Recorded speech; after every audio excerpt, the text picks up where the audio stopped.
The third point that we look at is if inflation expectations are unanchored, which is how people feel about inflation in the future. All of what the Fed does, the whole Fed game is expectation. All right, that's what they're working on. As long as they can convince the majority of people of the herd to go left, the herd goes left. And if they start going right, then they go, well, then the herd's going to scatter. That's all the Fed is doing herd and cattle. All right, let's just finish with this stagflation here. The effects of tariffs on quantities, with the level of tariffs that, for example, have been currently applied on China, there's a fear that the supply chain may get disrupted, that firms may not be able to import their relevant stuff from China given the level of prices. If it turns into a supply shock, would the Fed's response be different than if it was primarily something which affected just prices?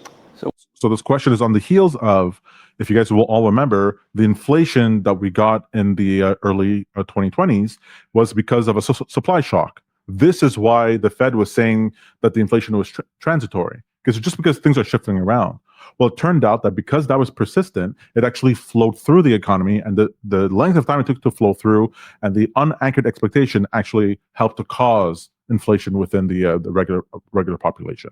And so he's saying here very cleverly, he said before, transitory, just a hint, like we know the term, and here, supply shock, like what if the tariffs cause a supply shock thing as we're reshoring manufacturing and production and all that sort of thing? Wouldn't that seep into inflation expectations into the future? In a very calm way. So I actually had dinner at the Chicago Fed last night, and with a number of directors of various parts of the Chicago Fed, and many of them are CEOs of significant companies, and they this uncertainty that they're feeling and the issue with imported components to their products is just a huge issue. But with if you look back at the pandemic, if you remember, there was a shortage of semiconductors, and that led to a shortage of cars at a time of extremely high car demand, and it was a prolonged shortage because production couldn't keep up. And that led to an extended period, one of the things that led to an extended period of inflation. So when you think about supply disruptions, that is the kind of thing that can take time to resolve, and that can lead what would have been a one-time inflation shock to be extended, perhaps more persistent, and we would worry about that.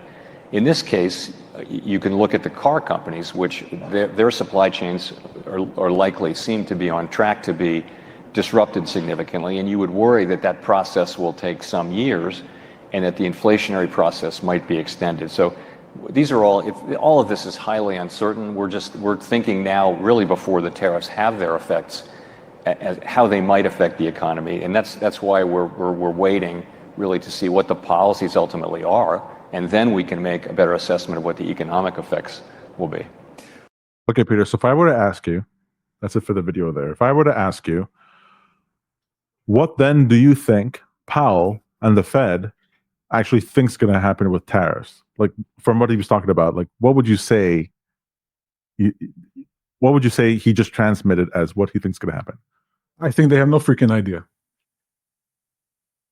Oh no, I think they do have an idea. I think what he's doing is setting the groundwork to be it's Trump's fault. Well, okay, yes, but do you think he thinks tariffs are going to increase inflation? Have you ever seen Powell at a presser where he's asked a question, a hypothetical question?